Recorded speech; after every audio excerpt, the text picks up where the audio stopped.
Hrithik Roshan, junior NTR, కీరా అద్వానీ నటించిన cinema war 2. War మూవీకి సీక్వెల్గా అయాన్ ముఖర్జీ దర్శకత్వంలో తెరకెక్కిన ఈ సినిమా ఆగస్టు 14న ప్రపంచవ్యాప్తంగా రిలీజ్ అయింది. తొలి రోజు అద్భుతమైన రెస్పాన్స్ సంపాదించుకుంది ఈ మూవీ. ఇక రెండో రోజు, మూడో రోజు అదే జోరుతో వసూళ్లు వచ్చాయి. వీకెండ్ కావడం, వరుస సెలవులతో అదిరిపోయే వసూళ్లు తీసుకొస్తోంది బాక్సాఫీస్ దగ్గర. ఈ సినిమా నాలుగో రోజు వసూళ్లు ఏ విధంగా ఉన్నాయో ఒకసారి చూద్దాం. టాలీవుడ్ ఇండస్ట్రీలో బీటౌన్లో తొలి రోజు 85 కోట్ల రూపాయల వరకు వసూళ్లు వచ్చాయి ఈ సినిమాకి. రెండో రోజు 40 కోట్ల రూపాయలు, మూడో రోజు 35 కోట్ల మేర వసూళ్లు వచ్చాయి. ఈరోజు దాదాపు నాలుగో రోజు 28 నుంచి 30 కోట్ల మధ్య వసూళ్లు వచ్చే అవకాశం ఉంది. హిందీ బెల్ట్లో 57%, తెలుగులో దాదాపు 42% ఆక్యుపెన్సీ కనిపిస్తోంది సినిమాకి. కూలీ, వార్ 2 ఈ రెండు సినిమాలు నువ్వా నేనా రేంజ్లో వసూళ్లతో ముందుకు సాగుతూ ఉన్నాయి. హిందీలో 75%, తెలుగులో 68% ఆక్యుపెన్సీ కనిపించింది తొలి రెండు రోజులు కూడా. అశుతోష్ రాణా, అనిల్ కపూర్, దిష్తా షహగల్, వరుణ్ బదోలా, అలాగే సోనీ రాజ్దాన్ కీలక పాత్రలు చేశారు ఇందులో. శ్రీధర్ రాఘవన్ స్క్రీన్ ప్లే, అబ్బాస్ టెర్వాలా సంభాషణలు అందించారు. సుమారు 400 కోట్ల రూపాయల భారీ బడ్జెట్తో ఈ సినిమాని తెరకెక్కించారంటూ బాలీవుడ్ వర్గాలు చెప్తున్నాయి. ఆగస్టు 15 సెలవు రోజు, వీకెండ్ కావడం వార్ 2కి రెండో రోజు కూడా బుకింగ్స్ అదే జోరు కనిపించాయి. మూడో రోజు, నాలుగో రోజు కూడా అదే అద్భుతమైనటువంటి రెస్పాన్స్ సంపాదించుకుంది.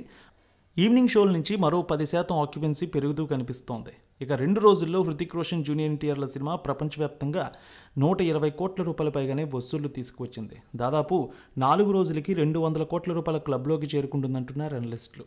స్టోరీ వైజ్ చూస్తే రా మాజీ ఏజెంట్ కబీర్, హృతిక్ రోషన్ దేశం దృష్టిలో ఒక ద్రోహి. రా విభాగానికి చీఫ్ అయిన కల్నల్ సునీల్ లోత్రా, అశుతోష్ రాణాకి ఒకప్పుడు నమ్మిన బంటు. అలాంటి కబీర్ రా కళ్ళుగా అజ్ఞాతంలో గడుపుతాడు. ఒక కాంట్రాక్ట్లో భాగంగా జపాన్లో అత్యంత శక్తివంతమైన వ్యక్తిని అంతం చేస్తాడు. ఆ తర్వాత అతనిపై కలీ కార్టెల్ అనే ఒక అజ్ఞాతమైన అసాంఘిక శక్తి కన్నువేస్తుంది. కబీర్ని తన కార్టెల్లో భాగం చేసుకుని భారతదేశాన్ని గుప్పెట్లోకి తీసుకోవాలని కలీ పన్నాగం. ఆ కార్టెల్ మొదట కబీర్కి ఒక టాస్క్ ఇస్తుంది. తనకి గాడ్ ఫాదర్ లాంటి సునీల్ లోత్రాని అంతం చేయాలనేది టాస్క్.